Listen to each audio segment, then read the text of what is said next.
पिछली क्लास में हमने क्या देखा था, या पिछले लेक्चर में हमने क्या देखा था कि इन्वर्टेंडो क्या होता है, अल्टरनेंडो क्या होता है, कंपोनेंडो क्या होता है, डिविडेंडो क्या होता है, कंपोनेंडो एंड डिविडेंडो कैसे अप्लाई करते हैं।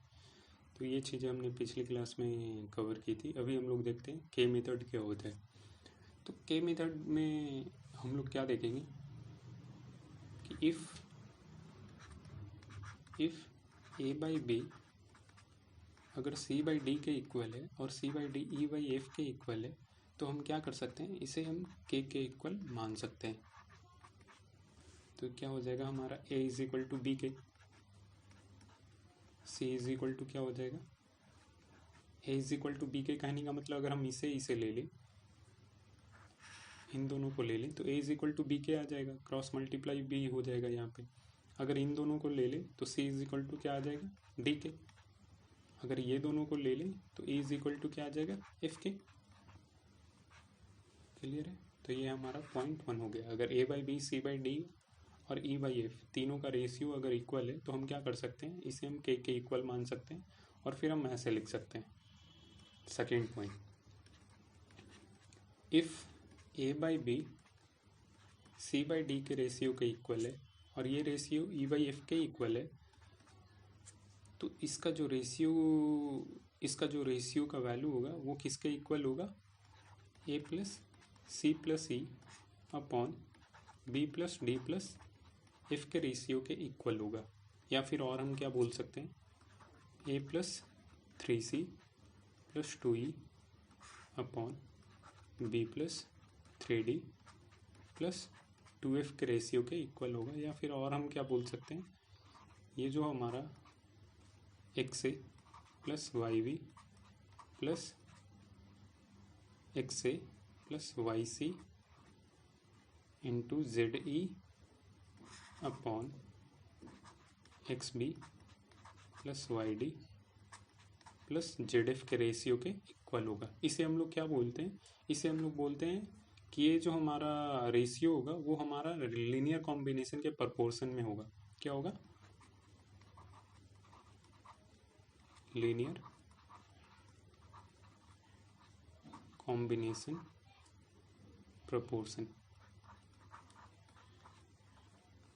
If A by B, C by D, E by F का रेशियो अगर इक्वल है, तो यही रेशियो किसके इक्वल होगा, A plus E upon B plus D plus F is equal to A plus 3C plus 2E upon B plus 3D plus 2F is equal to X A plus Y B plus Z E upon x B plus Y D plus z f के ratio के equal होगा।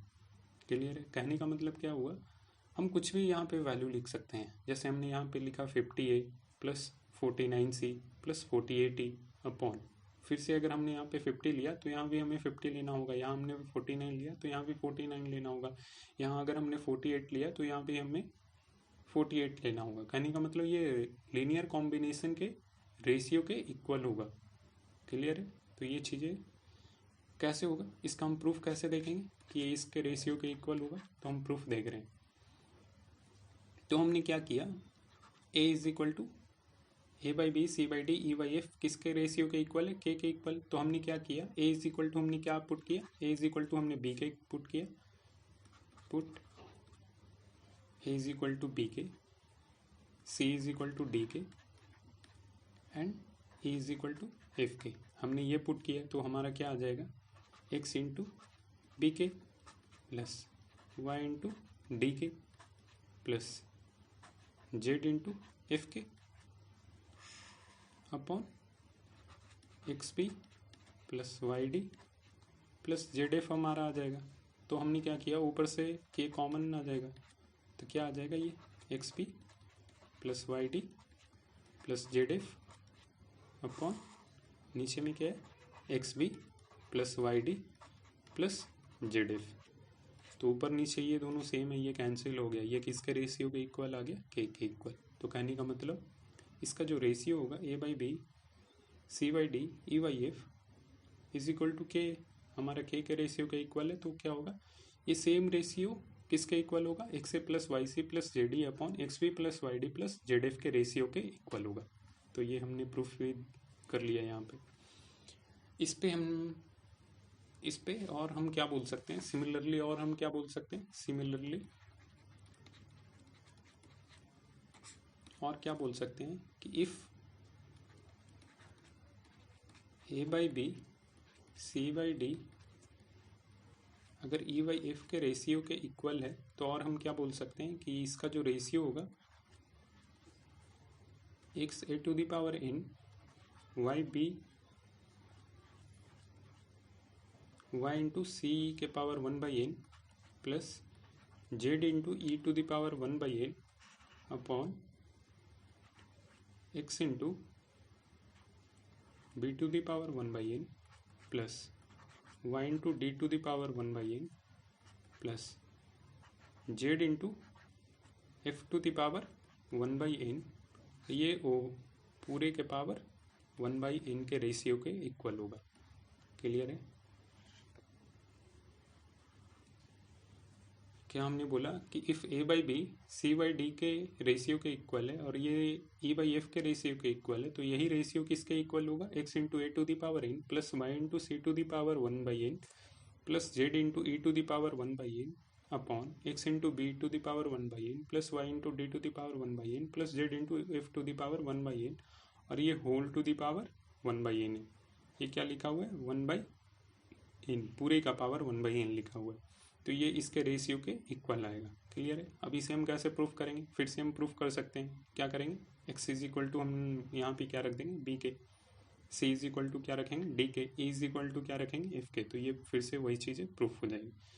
तो हमें क्या ध्यान में रखना है, एक तो ये चीज़ें पॉइंट नंबर 2, पॉइंट नंबर 3 हमें ध्यान में रखना है, और पॉइंट नंबर 1 भी ध्यान रखना है, क्योंकि अगर कोई भी अगर तीन रेशियो अगर इक्वल है तो उसे हम क्या कर सकते हैं, के इक्वल हम मान सकते हैं। अगर ए by B C by D के इक्वल है और ये अगर ई बाई एफ के इक्वल है, तो हम क्या कर सकते हैं, के मान सकते हैं, और के मानने के बाद हम क्या लिख सकते हैं, ऐसा लिख सकते हैं। तो यही हमारा क्या कहलाता है, के मेथड। क्लियर है? नेक्स्ट इस पे हम कुछ एग्जाम्पल्स देखते हैं।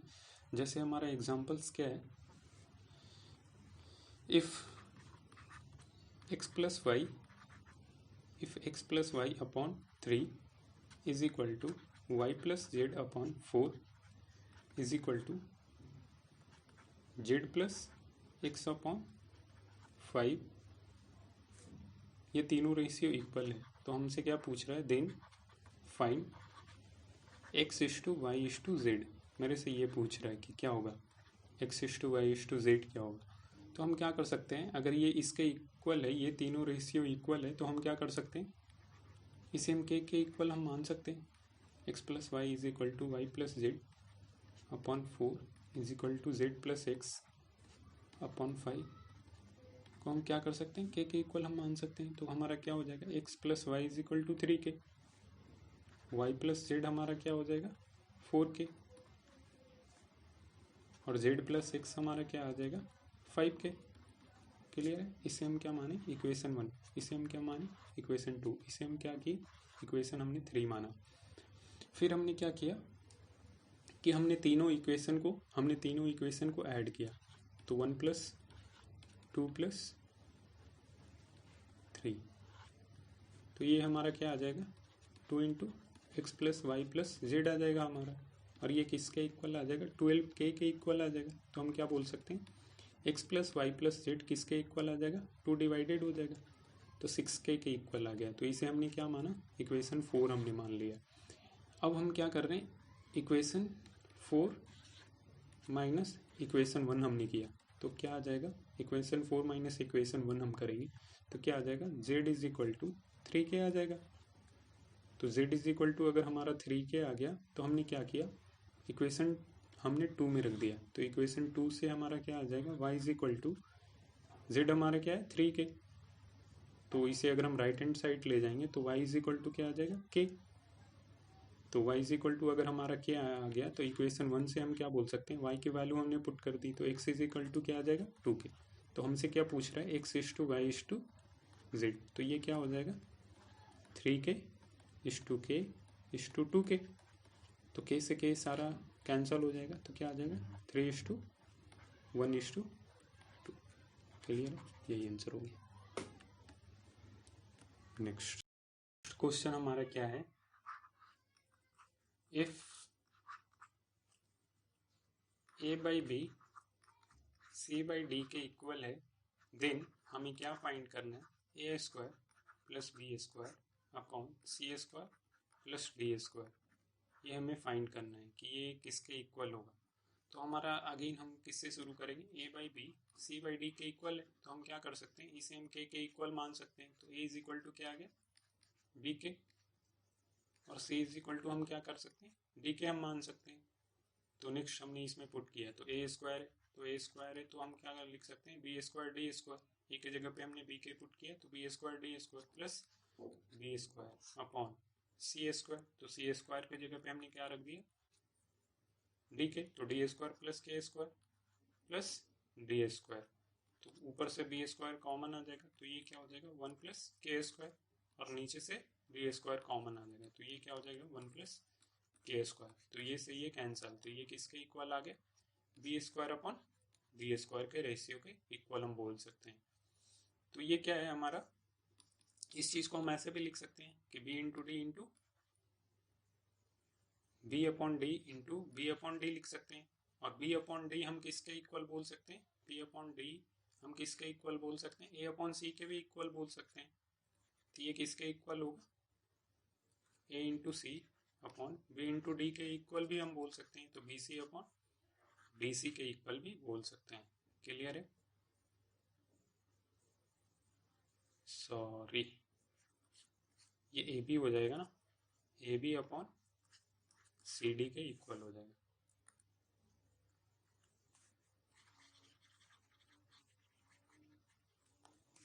ओके, तो ये इसके इक्वल भी बोल सकते हैं, a b upon c d के इक्वल, या फिर हम दोनों जगह पे हम बी डी के जगह पे क्या रख सकते हैं, ए बाई सी, तो ये किसके इक्वल भी हो सकता है, मीन्स यहाँ पे भी ए बाई सी रखते तो वो क्या हो जाता है, a square by C square के रेशियो के इक्वल भी होता है।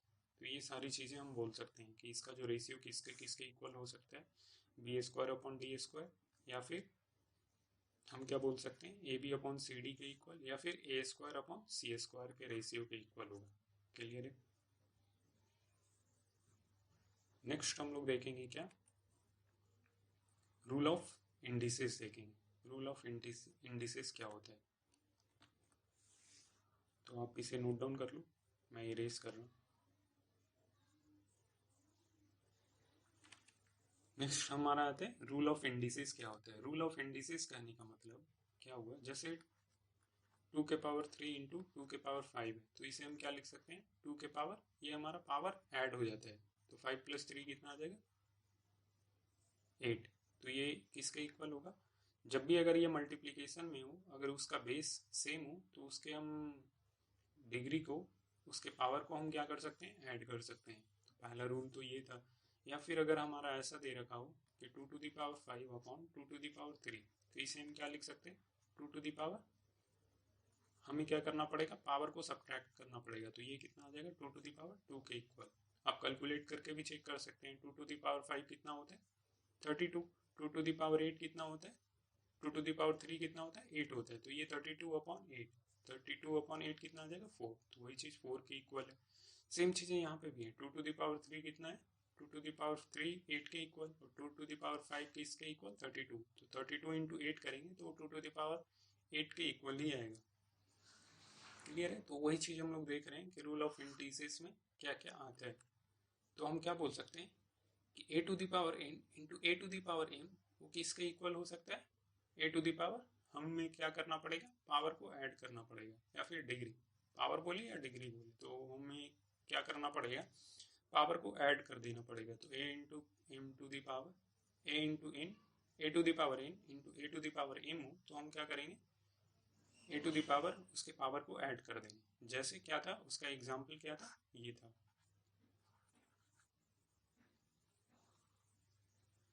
और जैसे ये था, तो इसके एग्जाम्पल क्या है, a to the power m upon a to the power n को हम क्या लिख सकते हैं, a to the power m minus n लिख सकते हैं, जिसका ये एग्जाम्पल है।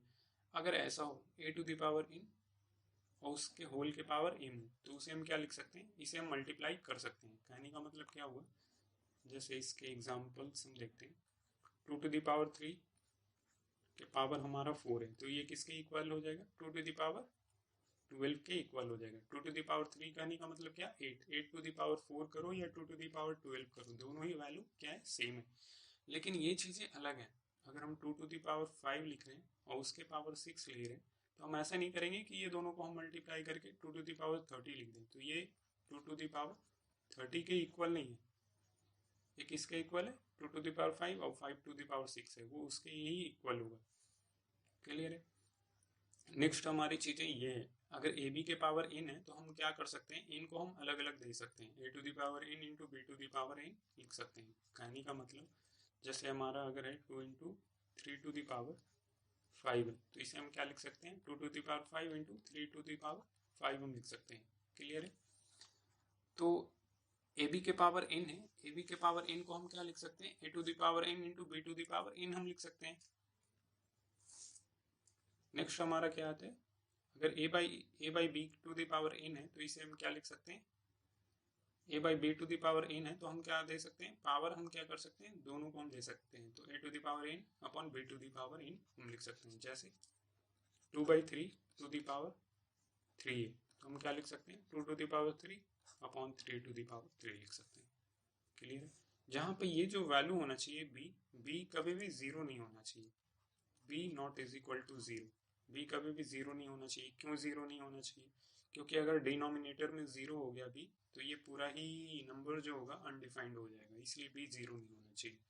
Next, a to the power zero का जो वैल्यू होगा ये हमेशा 1 होगा। किसी वैल्यू के पावर अगर हमने जीरो दे रखा हो तो उसका वैल्यू हमेशा 1 होगा। कब, जब ए का वैल्यू जीरो नहीं हो, क्योंकि 0 टू दी पावर जीरो जो होता है, 0 to the power zero undefined होता है, इसलिए हम क्या बोल रहे हैं कि ए का जो वैल्यू होना चाहिए वो जीरो नहीं होना चाहिए।